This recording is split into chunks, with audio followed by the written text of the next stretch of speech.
এখন কি দেখছা এখন 7 কেজি ওজনৰ হাত লেডিজ ফাৰ্ষ্ট এই যোনী আহা কাষ্টমাৰ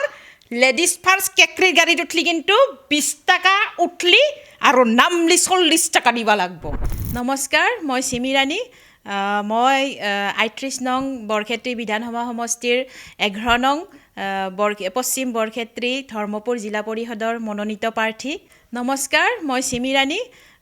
মই ৩৮ নং বৰক্ষেত্ৰী বিধানসভা সমষ্টিৰ 11 নং পশ্চিম বৰক্ষেত্ৰী ধৰ্মপুৰ জিলা পৰিষদৰ মনোনীত প্ৰাৰ্থী আপোনালোকৰ চেনেলৰ জৰিয়তে সমগ্ৰ অসমবাসী ৰাইজৰ পৰা মই আশীৰ্বাদ বিচাৰিছোঁ যাতে অনাগত দিনবোৰত মই আগবাঢ়ি যাব পাৰোঁ আপোনালোকে আশীৰ্বাদ কৰিব আৰু ৰাইজৰ হকে যাতে মই সেৱা আগবঢ়াই যাব পাৰোঁ আপোনালোকৰ পৰা এইটো আশা ৰাজনীতিত আপুনি আহিছে হয় সৰুৰ পৰা নিচা আছিল নে কি সৰুৰ পৰা নিচা নাছিলে যেহেতু আপোনালোকে অৱগত যে মই অভিনয়ৰ দিশত আগবাঢ়ি আছোঁ কিন্তু এনেকুৱা নহয় যে মই পটককৈ অভিনয়ৰ পৰা ৰাজনৈতিক দিশত পুতুককৈ ঢাপলি মেলিছোঁ এনেকুৱা নহয় মই ৰাজনৈতিক পৰিৱেশ এটা আৰু সাংস্কৃতিক পৰিৱেশ এটা সম্পূৰ্ণ মই ঘৰৰ পৰাই আগৰ পৰাই পাই আহিছোঁ যেতিয়াৰ পৰা জনা বুজা হৈছোঁ আৰু সেনেকৈয়ে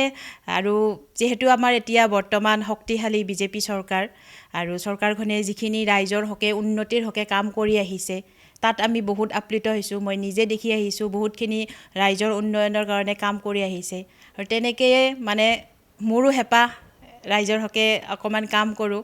তো সেনেকৈ মই ওলাই আহিছোঁ আৰু তেনেকৈ মোৰ মানে ৰাজনৈতিক ক্ষেত্ৰখনৰ প্ৰতি অকণমান আপ্লুত হৈছোঁ অভিনয়ৰ পৰা ৰাজনীতিলৈকে আহিলে গতিকে আপুনি সমান্তৰালভাৱে দুয়োটা বস্তু আগুৱাই দিব পাৰিবনে নিশ্চয় পাৰিম কিন্তু ৰাইজেই ৰজা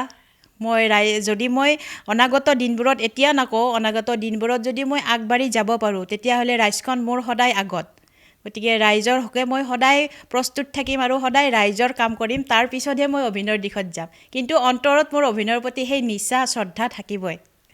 আপোনাৰ অভিনয়ে সমগ্ৰ অসমৰ বাসীৰ পৰা মৰম লৈ হয় হয় এনেকুৱা এটা যদি সংলাপ শুনিব পাৰোঁ হয় আৰু চেনেলৰ জৰিয়তে অসমবাসী ৰাইজক মই বহুত ধন্যবাদ দিছোঁ কাৰণ মই খুব সাধাৰণ ঘৰৰ ছোৱালী আৰু ইতিমধ্যে হয়তো আপোনালোকে ফেচবুকৰ জৰিয়তে গমেই পাইছে মোৰ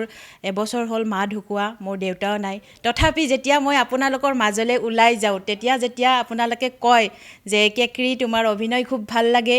আৰু আগবাঢ়ি যোৱা তেতিয়া মনত সাহস পাওঁ আৰু যিখিনি মনৰ দুখ বেদনা আছে নাইকিয়া হোৱা যেন লাগে আৰু আপোনালোকৰ কৃপাত আৰু এটা নতুন প্ৰচেষ্টাৰ ফালে আগবাঢ়িছোঁ আশীৰ্বাদ সেনেদৰে সেই কেকৰি হিচাপে মৰম দি যাব অভিনয় বুলি ক'লে মই এতিয়া বৰ্তমান চলি থকা মোৰ এটা ভাল লগা সংলাপ কৈছোঁ যিহেতু কেকৰি হিচাপে বেটাৰী ৰিক্সাৰ চালক হৈ এটা সংলাপ দিছিলে সেইটোকে কৈছোঁ বাৰু মা কসম হায়দ্রাবাদ কা চারমিনার 60 মে কুতুব মিনার জিন্দেগি একেবারে জাহান্নুম হৈ গেছি রে ওই মোর গাড়িত উঠবা লাগলি উঠলি 20 নামলি 40 লেডিজ ফার্স্ট এই যোনী আহা কাষ্টমার লেডিজ ফার্স্ট কেকরির গাড়িত উঠলি কিন্তু 20 টাকা উঠলি আৰু নামলি 40 টাকা দিবা লাগব হাপাৰ লগত জনপ্ৰিয় সংলাপ এটা আপোনাৰ ভাইৰেল হৈ আছে হয় হয় হাপাৰ লগত আছে বহুতখিনিয়ে সংলাপ আছে তাৰ ভিতৰত মোৰ মনত থকাটো দিছোঁ এই আপা তই এনেকৈ মোৰ পিছে ভেনা মাখি পৰাত দিছে ঘেনে কিয় পঢ়ি থাকাই তোক মই আগতে কোনাই ভাল নাপাওঁ বুলি এই তই মোক কি পানীলাও ৰাঙালাওৰ আগ বুলি ভাবছা নেকি যে জিংকে ইচ্ছা সিংকে ঘূৰি দিবি এই এখন কি দেখছা এখন 7 কেজি ওজনৰ হাত তোক মই এক ঘুচা মাৰিম তোৰ আমৰা গুটিয়াৰ চকু দুটা খক্কা মাৰি বাহিৰ কৰি দিম যিকোনো খবৰৰ বাবে যোগাযোগ কৰক 7099017330 লগতে 7099017110 নম্বৰত